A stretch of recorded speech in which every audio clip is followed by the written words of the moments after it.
cela ne vient pas de lui-même. Il n'est pas né avec ça.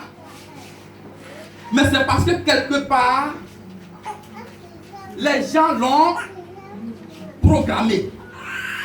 Là, ils ont programmé son esprit. Et là, quand Dieu nous crée, Dieu crée en nous tout ce qui est bon.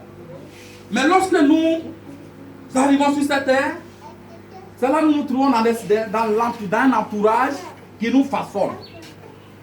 Souvenez-vous, Dieu a créé Adam et Ève. Dieu les a créés pour que tout soit parfait. Mais voilà que Ève va se retrouver dans un environnement malsain. Alors ce que Ève a eu à écouter, puisque Dieu, lui, il a créé l'homme pour que tout soit parfait. Dieu a dit, si vous mangez ce arbre, vous allez mourir. Maintenant le diable vient. Dieu a fait sa programmation. Dieu a programmé quelque chose en eux. Serpent, Satan vient. Le serpent ancien, il vient. Et il dit, si vous mangez, vous ne mourrez pas. Du coup, ce que Dieu a mis, ce que Dieu a programmé là, eux, ils ont déprogrammé. Et il a programmé pour lui. Du coup, c'est comme quelqu'un qui a un appareil, qui a un téléphone. Quand tu vois qu'il y a un souci sur le téléphone, il arrive des fois, on prend pour aller formater. On formate, quand tu formates là, c'est l'application d'origine, tout ce qui est dedans avant, tout quitte. Maintenant, ça revient à 0, en position 0. Et de la position 0, c'est tout ce que toi tu auras mis que le téléphone va reconnaître. Est-ce que vous comprenez ça? C'est comme ça aussi dans le monde spirituel. Dieu nous a créés pour que nous soyons bien. Mais tu vas voir que toi, à ta naissance par exemple, ou bien pendant que tu es dans le ventre de ta mère, quelqu'un peut se lever et va parler même à ce ventre. Il va dire, cet enfant-là, il va travailler avec moi.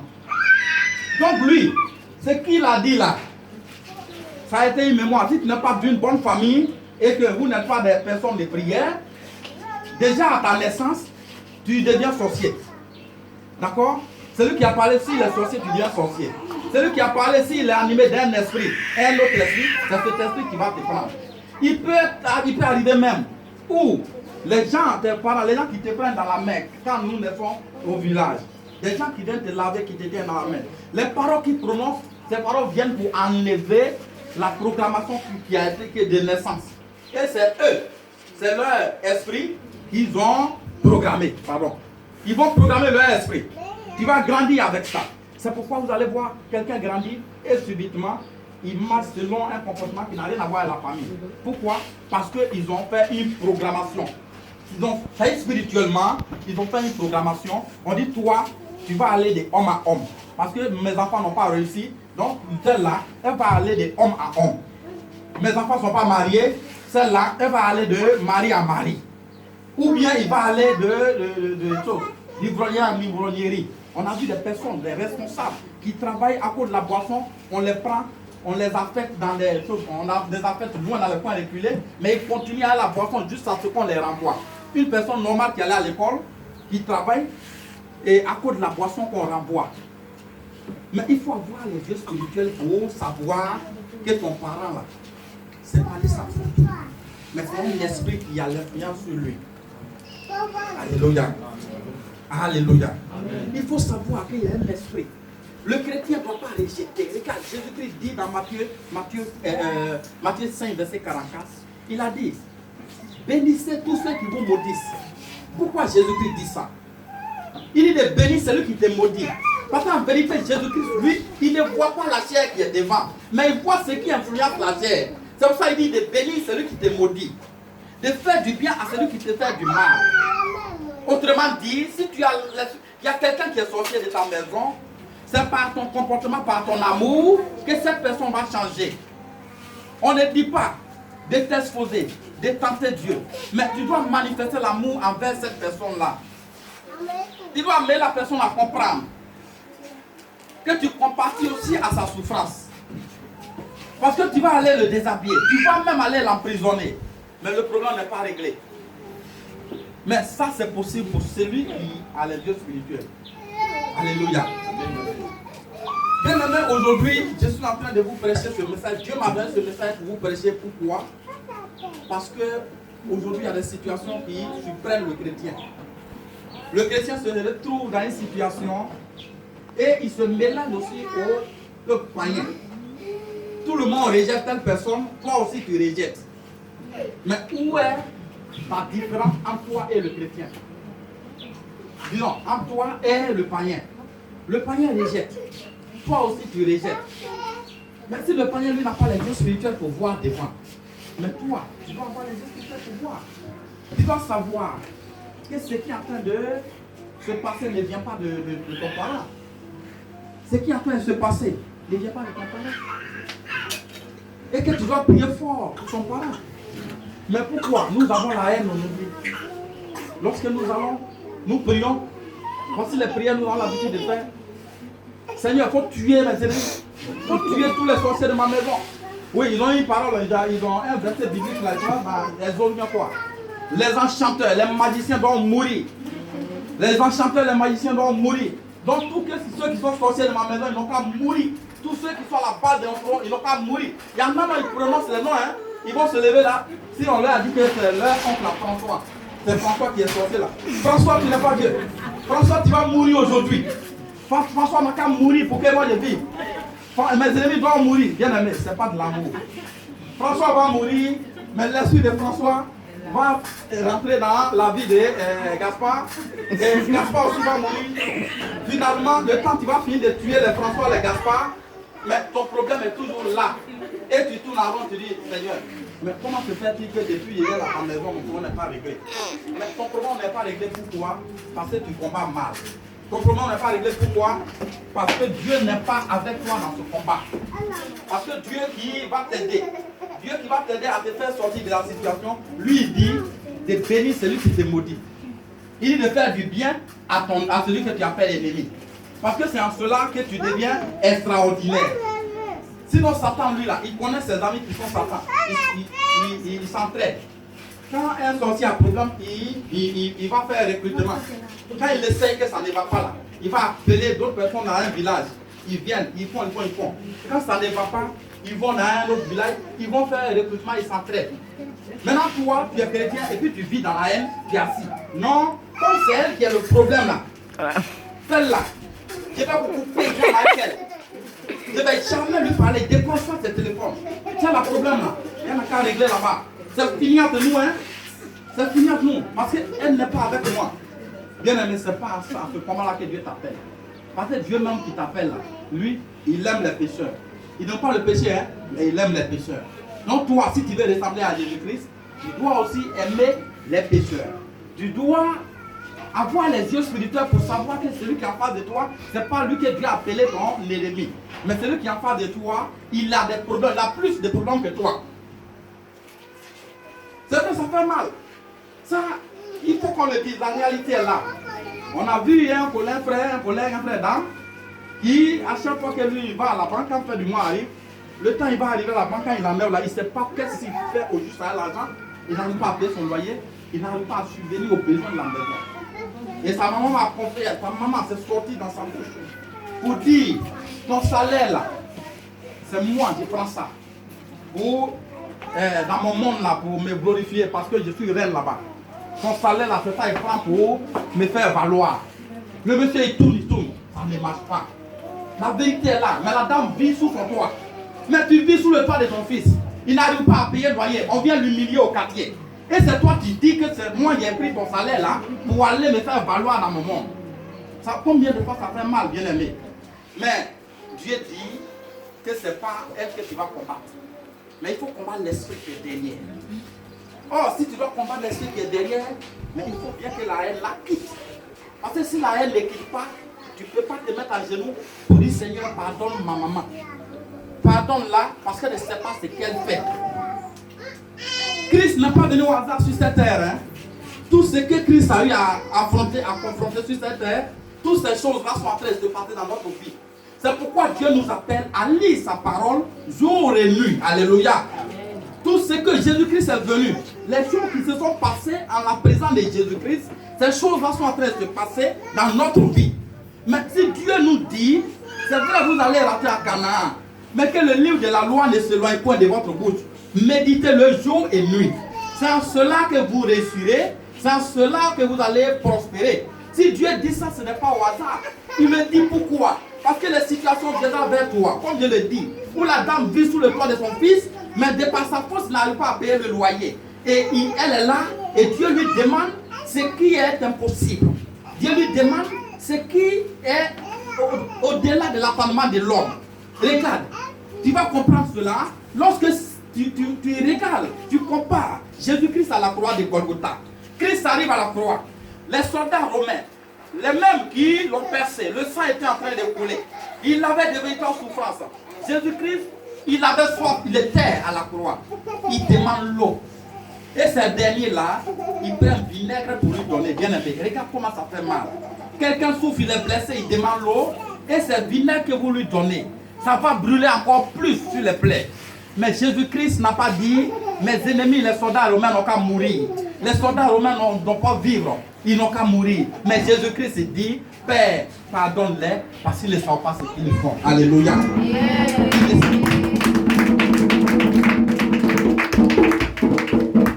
Regarde, bien aimé, si tu te comportes de cette façon, le diable n'a pas été regarde, il est désarmé parce que tu es dans le plan de Dieu. Tu es dans le projet de Dieu. Dieu dit, il ne faut pas le calculer. Ce que tu vois aujourd'hui là, demain tu ne les verras pas. Tu comprends ça? Tu le vois aujourd'hui en train de te fatiguer. Mais demain il sera fatigué. Il ne pourra non plus avancer. Alléluia. Mais nous avons de véritables problèmes avec nous-mêmes. Et on accuse Dieu. On a de véritables problèmes avec nous-mêmes et on accuse Dieu. Ce matin, bien aimé, si tu dois retenir quelque chose, dans le bon combat, Dieu te dit de bien orienter ta prière. Disons, ton combat. Bien orienter ton combat.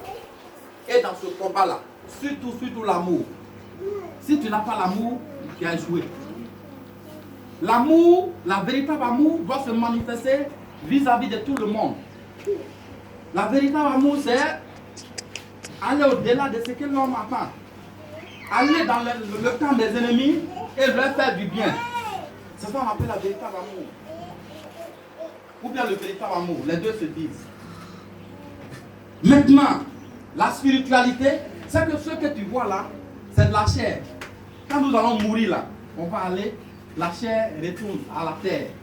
Mais c'est l'esprit là, c'est lui qui monte au ciel. Est-ce que vous comprenez? Alléluia. Amen. Ton parent, il est dans une telle situation. Pourquoi? Parce qu'il y a eu une parole qu'il a entendue. Et c'est cette parole-là qui a façonné sa vie. Ça peut t'arriver aussi, bien aimé. Ça peut t'arriver aussi.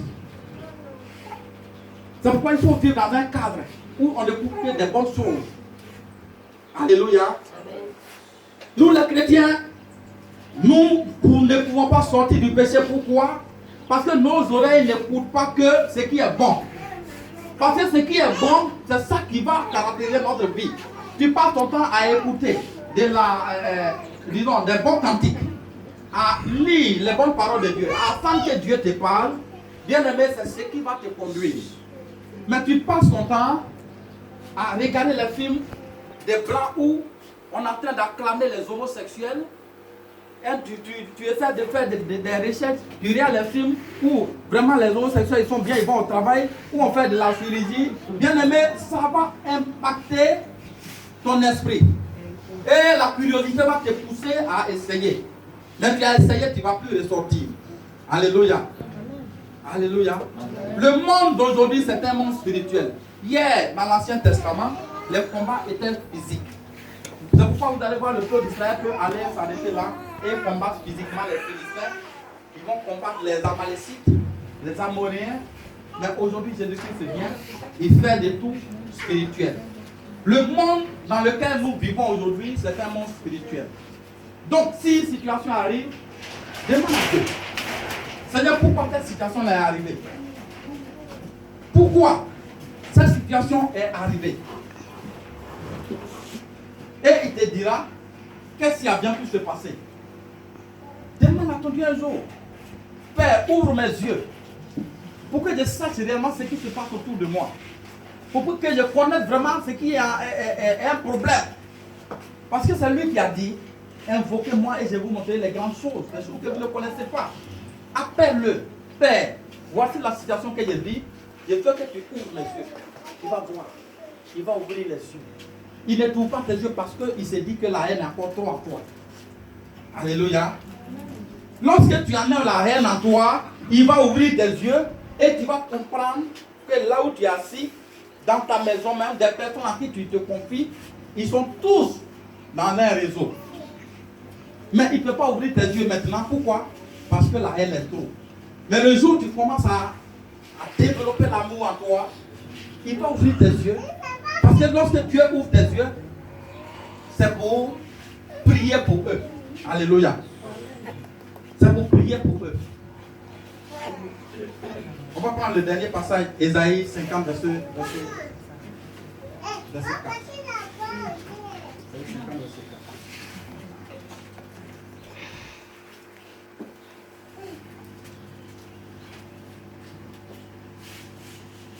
Quelqu'un a trouvé?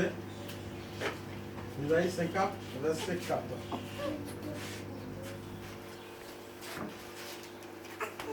Ésaïe 50, verset 4. Ésaïe 50, verset 4. Lis la parole de Dieu avec respect. Parole de Dieu avec respect. Le Seigneur, l'Éternel, m'a donné une langue exercée. M'a donné une langue exercée Pour que je sache soutenir par la parole celui qui est abattu. Je pense qu'on peut nous arrêter là. C'est-à-dire Dieu, il dit, lui Dieu là, il t'a donné une langue exercée pour que tu soutiennes celui qui est abattu. Donc ton rôle, c'est ton parent qui est abattu là. Toi aussi, tu ne dois pas continuer à l'enfoncer. Il est abattu, il a les soucis. Tu ne dois pas aussi continuer à l'enfoncer. Tu dois le soutenir. Tu dois l'amener à comprendre que c'est avec Dieu il y a le bonheur. Parce qu'il est dans l'ignorance. Toi, tu as eu la chance de comprendre, de connaître la parole de Dieu. Mais lui, il est dans l'ignorance. Il ne sait pas ce qu'il est en train de faire. Alléluia. Alors nous avons déjà terminé. Et en conclusion, ce que vous devez retenir, c'est que d'abord le bon combat, c'est orienter le combat selon Dieu. Orienter le combat selon Dieu, c'est chercher celui qui influence. Dans le combat, si tu as la haine, tu ne peux pas réussir le combat. Donc le bon combat, c'est associer ton combat là avec l'amour. En troisième lieu, il faut avoir les yeux spirituels pour comprendre que ce que ton parent est en train de mêler, la vie que ton parent est en train de mêler, il est né aussi comme toi. Il est un semblable de Dieu. Il est créé à l'image de Dieu. Il est ton semblable. Et il est créé à l'image de Dieu. Maintenant, s'il est à l'image de Dieu, c'est que c'est des bonnes choses qu'il doit produire. Donc, selon la spiritualité, s'il produit de ces choses qui te dépassent, c'est parce que ton esprit a capté quelque chose quelque part. Parce que quelque part, ils ont libéré une parole qui a déformé sa vie aujourd'hui. Donc Dieu t'amène toi à faire un travail. Dieu t'amène là où ils ont programmé ton parent là. Dieu t'amène à le déprogrammer et à le reprogrammer. Amen. Alléluia. Amen. Tu dois le déprogrammer et le reprogrammer. Et dans la déprogrammation, bien aimé, c'est l'amour qui doit beaucoup régner. Dans la déprogrammation, l'amour doit beaucoup régner. Pour qu'il comprenne qu'il est en train de... Quelqu'un qui lui offre l'amour comme ça, quelqu'un qui t'aime de ce point à ce point, il ne peut pas te faire du mal. D'où tout ce qui sort de sa bouche, il va maintenant écouter. Et quand tu commences à écouter, du coup, son esprit commence à être façonné en des bonnes choses. Alléluia. Mais ce n'est pas en étant à distance. Toi, tu es dans ton distanciel. Lui, il est dans son coin. Et c'est là que tu veux que ton parent n'a qu'à changer pour que tu avances. Non, ça ne marche pas comme ça. Pour que ça marche, il faut bien que tu l'entoures d'amour.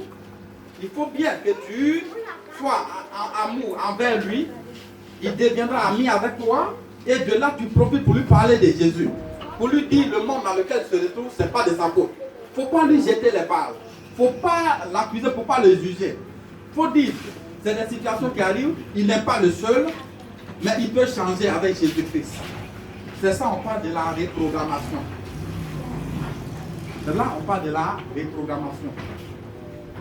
Mais là, il y a un piège. C'est ce piège-là qui prend beaucoup aujourd'hui. C'est vrai, Dieu dit de prier pour ceux qui te font du mal. D'aimer ceux qui te haïssent. De faire du bien à ceux qui ne sont pas bien envers toi. C'est Dieu qui le dit. Mais Dieu ne te dit pas de le tenter. Alléluia. Il ne te dit pas de le tenter. Aujourd'hui, beaucoup de chrétiens meurent. Beaucoup de pasteurs tombent. Et après leur mort, les gens font des commentaires. Fait de lui là, il ne suit pas Dieu vraiment. C'est que lui là, vraiment, son affaire de Dieu, ce n'est pas ça. Parce qu'il ne peut pas mourir de façon tragique. Bien aimé, ce n'est pas parce qu'il est dans le péché. Mais c'est parce qu'il a manqué de prudence. Alléluia. Il a dit dans Matthieu 10, 16 que voici vous êtes des brebis que j'envoie au milieu des loups. Soyez prudents comme des serpents. Mais soyez aussi humbles comme la colombe. Bien aimé, ce n'est pas parce que Dieu te dit qu'il faut manifester l'amour envers celui qui est en train de détruire ta vie, que tu vas dire comme c'est Dieu qui a dit, alors moi, il m'appelle notamment, on va aller emprunter un chemin et tu vas le suivre. Mais tu es en train de tenter Dieu, bien aimé, tu es en train de tenter Dieu. Parce que s'il a ouvert tes yeux pour que tu saches que c'est lui qui est le canal de tes problèmes, ce n'est pas pour que tu fermes les yeux encore pour aller vers lui. Mais il faut ouvrir les yeux spirituels pour pouvoir aller vers lui. Alléluia. Parce que tout de suite on va quitter ici, tu vas dire non, l'homme de Dieu il est venu prêcher. Moi aujourd'hui là, je sais que telle personne est en train de se glorifier, taper sa poitrine pour dire tu ne vas jamais réussir à Abidjan, tu vas là-bas, là, tu vas revenir. Tu vas à Abidjan, tu vas revenir. Et toi tu viens, lui il dit tu vas revenir, il prépare ces trucs là, il met ses potions dedans. Et toi, comme l'homme de Dieu dit, Dieu dit on n'a qu'à être amour. Tu t'assois maintenant sur table là, tu commences à manger pour apporter. Tu ne sais pas comment il a préparé. Tu laisses ton verre, tu t'en vas, tu reviens, tu prends mon verre, tu t'en vas boire. Bien aimé, les hommes de Dieu meurent. Pourquoi? Parce qu'ils sont imprudents. Alléluia. Ce n'est pas parce qu'ils ils sont dans le péché, non. Vous avez entendu une fois parler du prophète, jeune prophète qui est quitté à Bethel. Il vient de Juda pour aller à Bethel, c'est ça? Voilà, le jeune prophète de Juda qui allait à Bethel, voilà. Le jeune prophète arrive, avant qu'il ne parte là, Dieu a ouvert les yeux. Il dit là-bas où tu vas là. C'est-à-dire quand Dieu t'ouvre tes yeux, c'est pour que tu sois dans la prudence. Alléluia. Amen. Dieu peut ouvrir tes yeux, il va dire, il y a une cérémonie, quelqu'un vient dans le songe, on te tend une cuisse de poulet, et tu commences à avoir des douleurs. Dans le songe, quand tu te réveilles, on va t'appeler, il y a une réunion du village. Viens. Tu vas à la réunion, mais il faut trouver des voies et moyens pour dire aujourd'hui là, je suis dans un moment de jeûne. Mais il faut trouver des voies et moyens pour dire aujourd'hui il n'est pas l'appétit. Parce que si Dieu t'a ouvert les yeux, c'est pour que tu fasses marcher. Alléluia, c'est vrai, tu connais tes ennemis parmi eux. Mais le fait que Dieu ouvre tes yeux, il ne te dit pas faut aller me tenter. Moi je vais manger et puis ça. Non, il ne te dit pas ça. Donc le jeune prophète de Bethel, il arrive. Dieu, le prophète venant de Juda, là, il arrive à Bethel. Avant qu'il ne parte, Dieu a ouvert ses yeux. Dieu dit, quand tu vas aller à Bethel, la route que tu as prise pour partir, ne prends pas la même route pour retourner. Même sur le sol là, il ne faut même pas manger à Bethel. Lui, il arrive, Dieu a ouvert ses yeux, hein, Dieu l'a prévenu. Il arrive dans l'euphorie, de l'action avec un vieux prophète. Le gars va lui dire, mais écoute, moi, je suis un ancien prophète par rapport à toi. Du coup, il oublie ce que Dieu lui a dit. C'est l'ancien prophète là qui devient son Dieu. Et sur place, il va manger. Mais laisse-moi te dire, le jeune là, il n'est pas sorti de Juda. Il est mort. Il n'est pas sorti de Bethel, il est mort sur place. Pourquoi? Ce n'est pas facile dans le péché, hein, mais il a été imprudent. Alléluia. Il a été imprudent. Toi seul, tu sais ce que ton Dieu t'a dit sous ta couchette. Ce n'est pas parce que ton Dieu t'a dit sur ta couchette que si tu voyais aujourd'hui là, il y a un grave accident qui t'attend, ça peut t'emporter. Et quelqu'un vient et dit non, c'est une convention, bon écoutez, allons. Mais lui, allons là. Mais toi, personnellement, c'est que ton Dieu t'a dit là, tu connais. Alléluia. Il dit allons. Mais il ne connaît pas lui tes problèmes. C'est un mouvement d'ensemble. Mais toi, Dieu t'a parlé, tu connais. C'est dans la prudence. Tu as obéi à l'homme. Tu l'as suivi, ce que Dieu t'a dit là, il va dire, je ne suis pas dedans. Alléluia. Amen. Donc, Là, ne disons pas que je vais partir à la maison aujourd'hui. L'homme de Dieu dit d'être amour. Donc je vais exposer, je vais tenter Dieu. Dieu dit ne me tentez pas. Ce n'est pas au hasard que Dieu va ouvrir tes yeux pour que tu saches. Mais ce n'est pas pour te monter dans la haine que Dieu aussi il va ouvrir tes yeux. Si Dieu a ouvert tes yeux, c'est pour que tu saches pour qui tu vas prier. Alléluia. Il a ouvert tes yeux pour connaître tous ceux qui sont par qui les gens passent, tous ceux qui sont les canaux. Dieu a ouvert tes yeux sur eux. D'abord, c'est pour que tu saches que c'est pour eux que tu vas accentuer la prière. C'est pour que tu saches aussi que c'est par rapport à eux que tu vas prendre tes précautions pour ne pas tomber dans un piège. Parce que ceux qui n'ont pas fait la nuit, ils peuvent t'empoisonner la journée. Le plus important, c'est de voir mourir. Alléluia. Amen. Donc, c'est ce piège-là que je viens de donner. C'est ce piège-là. Il faut être prudent. Vous pouvez m'en ajouter pour ceux qui prennent des notes. Vous pouvez ajouter. Orienter ta prière, associer ta prière à l'amour. Et il faut être beaucoup spirituel. Et surtout, la prudence. Alors, si le peuple de Dieu a compris ça, on va se tenir debout. On va se tenir debout ce matin. On va prier le Seigneur. Parce qu'il se peut que on est resté là pendant des décennies en train de vivre le même problème. Parce qu'on pensait faire le combat, le bon combat. Mais en vérité, ce n'est pas le bon combat que nous faisions. Mais aujourd'hui, notre Dieu vient vers nous pour nous orienter comment combattre pour réussir. Et je suis sûr que si nous appliquons véritablement cela, il n'y aura pas d'ennemis dans notre maison.